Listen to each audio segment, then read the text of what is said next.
This video is a follow-up of sorts to my previous video on educating Endbringer, in which I showed Endbringer what happens when you pair potential builds with Core Crusher, basically.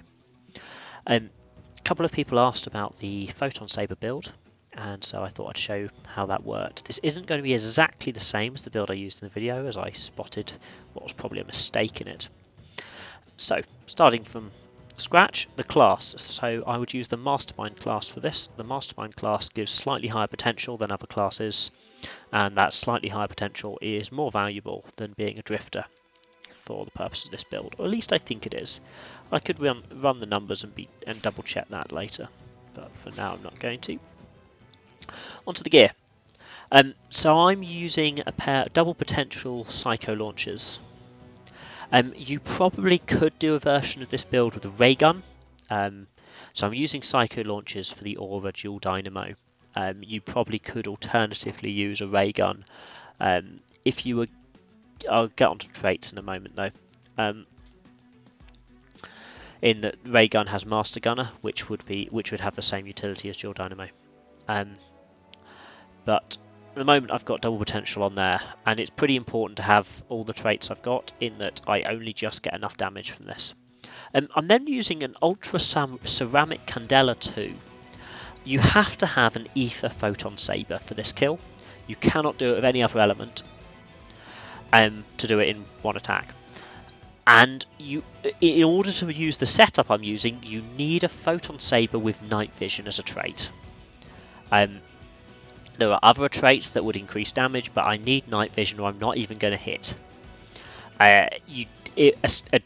Ultra Diamond Candela would be better than a ceramic one. It would be possible to have a Candela with potential up to do more damage. No, not potential up, potential boost. Sorry, you could have potential boost. On the launchers, if you could get away with only potential up, or a ray gun with only potential up if your Candela had potential boost to compensate. But then you definitely have to have the night vision on the Candela as well, unless you can have that on the launchers or ray gun, but I don't think you can. The armor is a sort of what I'd call a standard potential stroke super boss killing loadout. So you have any light or blade piece of headwear. So the Ultra Infinite headset is what I'm using. It has to have potential up and potential boost. Just as examples, so Ultra Infinite headsets are one option, Ultra Infinite visors are another, Ultra Infinite screens are yet another, helmets are no good, they're scaleware.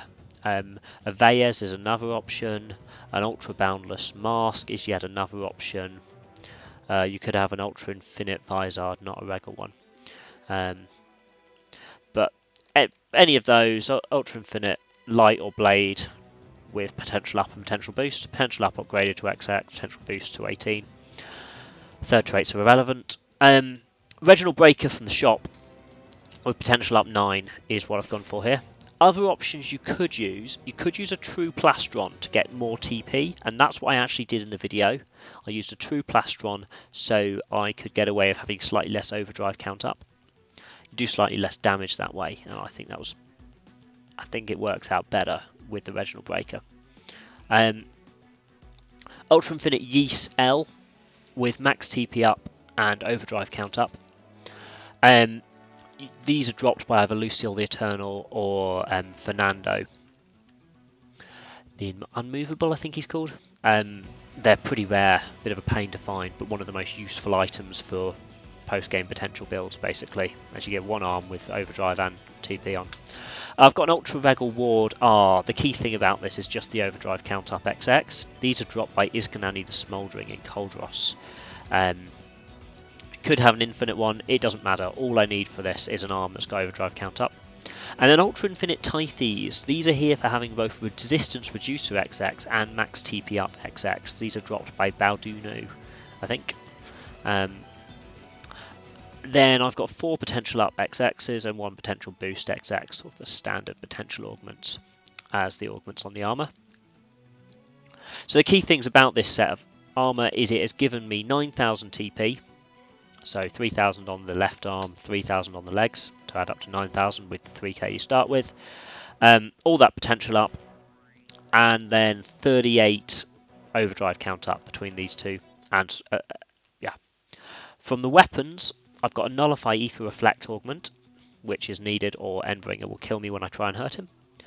And I've got 5 appendage crushers, as well as the double potential traits on the launchers. All of that is needed for the damage. The 5 appendage crushers are absolutely key for doing the right level of damage. Appendage crushers are a bit odd on Endbringer and most enemies. They cap at 5. On some enemies they cap higher, on some lower, depending which appendage you're targeting and things. But for Endbringer it's 5. But they're the biggest damage boosting augment you can have, really, when you've got the right number. Skills, so I've got Core Crusher, obviously, and Inner Search, slightly less obviously, for potential builds can be useful. Aura Assault is the one I was expecting to see as number 2. I'd put them in a different order to what I was expecting.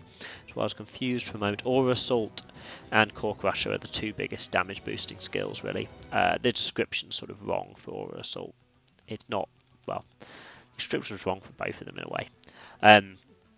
And Inner Search, boosting potential by 20%. I might do more damage if I put on a ranged art of some kind, some random purposeless ranged art to switch me to being in a ranged combo and used Combo Gunner instead of Inner Search. That might actually do more damage. And then I've got Phantom Counter here, so that I can get to max overdrive count with 2 activations. In the video I had, I think, Night Vision or Supreme Sword or something instead of Phantom Counter, and which is why I then needed a true plastron. I think this way round I'll do more damage, or about the same, and it's slightly easier to do. I could go Drifter instead, but I think that would be a bad choice. The other thing that's in some ways important is Irina's setup. So Irina's here. She's got an Ultra Nebula Navager. That's just there for the fact it comes from an Arts Gain TP trait. And an Ultra Diamond Knife, again for the Arts Gain TP. I clearly haven't set her up yet as she's wearing melee. These actually aren't important. They are for other kills, but not for what we're doing now. She was wearing resistance reducers and melee gravity resistance down, because I was trying to do a gravity kill. So she was meant to apply the gravity resistance down trait. I don't need that for this. All I'm going to need from her is an energy source in the fight. She's stacked up with 115 ether resistance, so we've got the Okrice comes with 10 and an ether resistance up augment. The Manus with another 10 and an ether resistance up trait, so that's 35. The Almilla there with another 10. Supreme Tank Top with 15. Lovestruck Kitty Ears with 20. All adds up to 115. Plus the probes I've planted will be another plus 15, taking her to 130. If Endbringer gives us ether resistance down 5, you get minus 35. So she'll actually be at 95 and take a little bit of damage, but it won't really be enough to matter. I could put one more augment on her if I wanted to. She's also got 2 Overdrive Surge XX augments. Her Overdrive Soul Voice gives me invincibility, which can buy me a little bit of time. For now, the arts she has set are Last Stand, Absorber Skin, Smooth Recovery, Repair, and Energy Source. This is so she can refill my TP. Because you may have noticed, as I showed off my build, that there is no TP gain in it. So what one does between fights is this. Going to the active members menu and pressing confirm changes resets all your cooldowns. So as long as you don't actually hit the enemy, he's not going to fight back. And doing this, I'm just filling up my TP bars very quickly. I accidentally energy sourced Arena rather than myself there.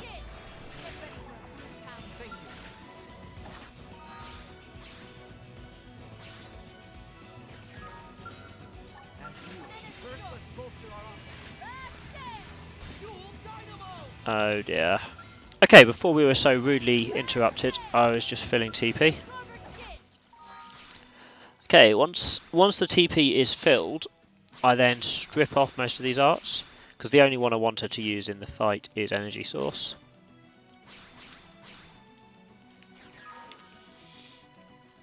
Then I fast travel over. It needs to be night. One moment. So I fast travel to FN 206 in Noctilum and change the time as I mentioned.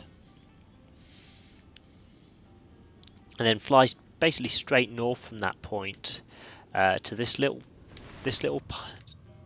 sort of mini peak here. Then go up. That's sort of the spot you want to be. I then go a little bit further north from that peak. Target Endbringer, draw and shoot, press B because I don't want to keep attacking. Fly down to this little spot that he should have stopped right next to. Now I've got two options. I can get out of my skull, or actually my preferred method is just to stand here and let him blow up the skull. The reason for that is if you perfect the soul challenge, you get all of your art starting a secondary cooldown already, which is just really useful. It makes the fight a lot easier. So as long as you don't mind blowing up skulls is the best method. I've switched to slow-mo here to talk through the fight. So the skull breaks and I perfect the soul challenge. I then immediately press fight and activate overdrive and hit my soul challenge, which brought up an overdrive soul voice. I then hit my dual dynamo, which is my aura, and then at this point I was going to bring up the player command menu to command Irina to activate her overdrive, but she does it before I can command it. So I then close the menu and I reactivate my overdrive in response to Irina's soul voice. This gives me max count and invincibility from her soul voice.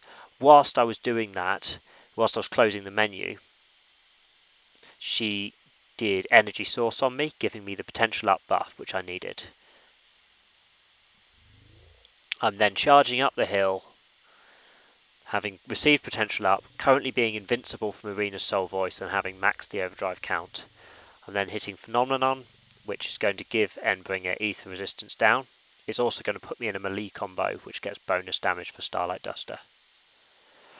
You see I'm getting invincible there when I get hit by Endbringer's attack. That's because of Irina's soul voice.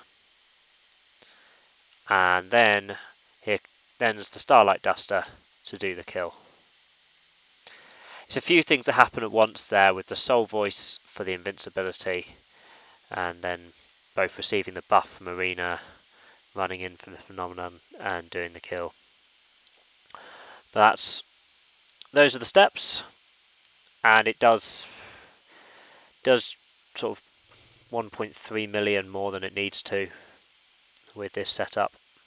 I think that's slightly higher than I did in the previous video, because before I had a true com rather than the original breaker, and because I wasn't using Phantom Counter, which I think is slightly better.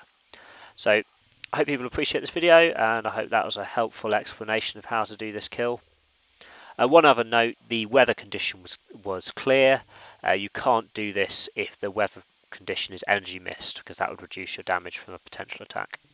Anyway, thanks for watching. Hope you enjoyed. Bye.